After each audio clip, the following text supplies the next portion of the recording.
Olá galera, professor Wagner aqui do Física, agora vai ser o canal de Física e Ciência aqui no YouTube. Tudo bem com você? Tudo tranquilo, galera?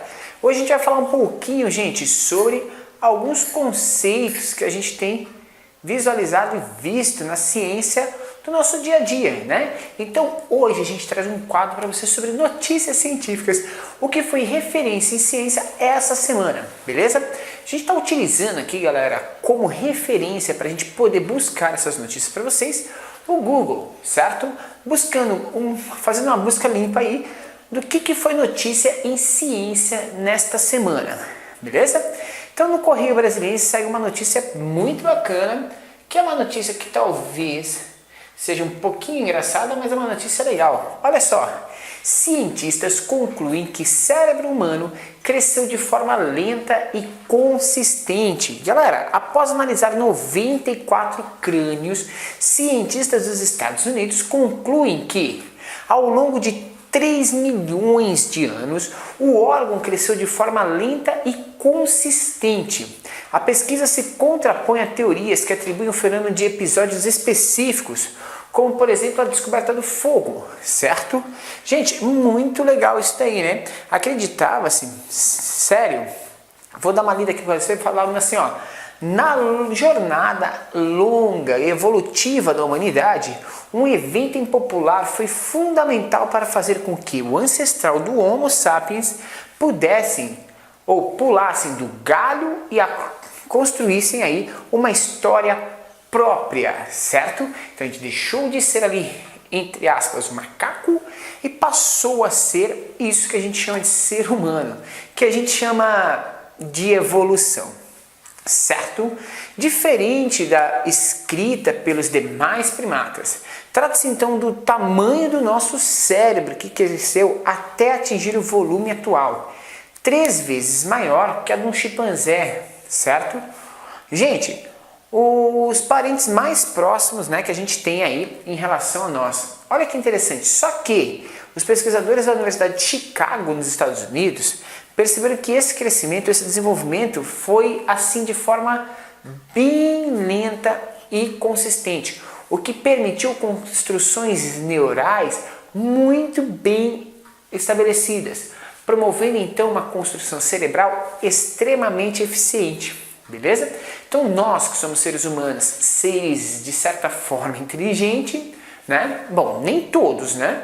A gente pode dizer então que esses seres evoluíram a partir dessa relação, desse crescimento cérebro humano. Então se você quer dar uma olhada, procura lá no Correio Brasiliense, você tem o link aqui na descrição do vídeo, beleza? Outra coisa interessante que a gente viu aqui essa semana, né? Deixa eu ver aqui sobre notícia, é muito interessante também, tá? Relacionado um pouco mais com a nossa parte de física. Diz o seguinte, gente, que essa é louca também, beleza? Fala sobre seres alienígenas. Isso é uma revista Galileu, certo?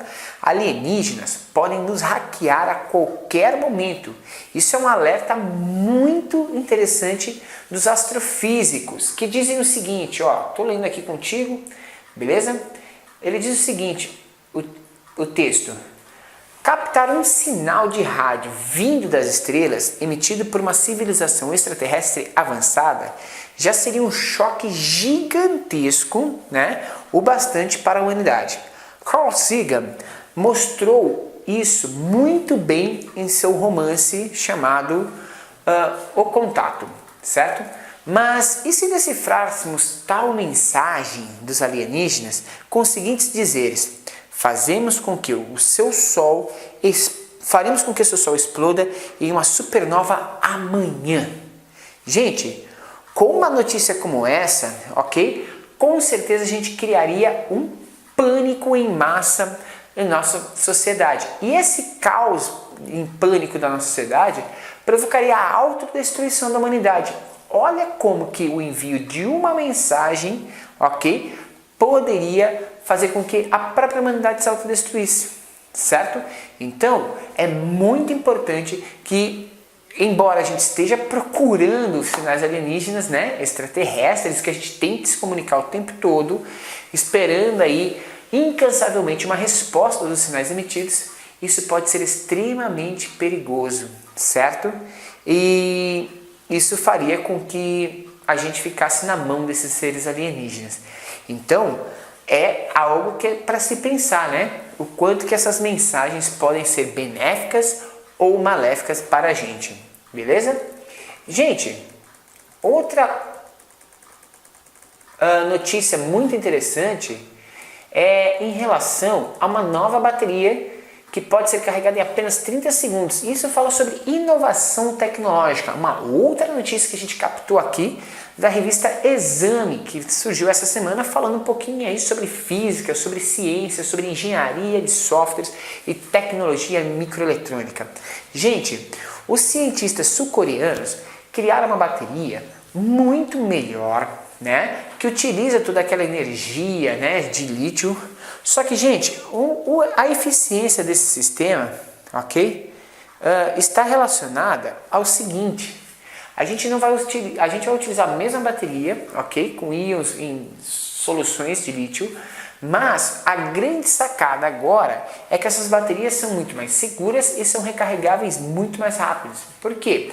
Porque ao invés da gente utilizar soluções extremamente perigosas, ok, que possam contaminar o ambiente, a gente utilizaria como solução nesse sistema a água, que é o nosso solvente universal. Isso promoveria nesse sistema uma maior eficiência. Claro que você tem uma pesquisa e você tem tecnologia inserida nisso, mas geraria uma eficiência nesse sistema, o que permitiria com que a gente carregasse essa bateria em apenas 30 segundos. Então a notícia diz o seguinte, olha que interessante: pesquisadores da Coreia do Sul descobriram uma nova abordagem para tornar baterias que usam eletrólito aquoso úteis no dia a dia e sem oferecer riscos de explosões, com soluções baseadas em águas, em vez de usar substâncias tóxicas ou inflamáveis. Essas baterias podem atingir 100% da sua carga em pouco menos de 20 segundos. O conceito parece a solução perfeita para os nossos smartphones de hoje, que tem baterias de íon de lítio que levam no melhor cenário, pouco menos de 2 horas para ir de 0 a 100%. O porém é que a transferência de energia que acontece em uma bateria que usa a solução aquosa tem deterioração rápida e a autonomia de uso também não é muito alta. Então a ideia seria melhorar a autonomia de utilização para que a gente conseguisse aumentar a eficiência do sistema. Mas é uma linha de pesquisa muito importante quando a gente fala da necessidade de se criar ferramentas e soluções alternativas e que sejam sustentáveis para o meio ambiente e para a sociedade. Então, galera, são essas as 3 notícias da semana que a gente traz do meio científico para você. Galera, esse é o Física Agora Vai e a gente vai ficando por aqui. A gente volta muito em breve com muito mais coisas e novidades para você. Um grande abraço, até a próxima, valeu, tchau!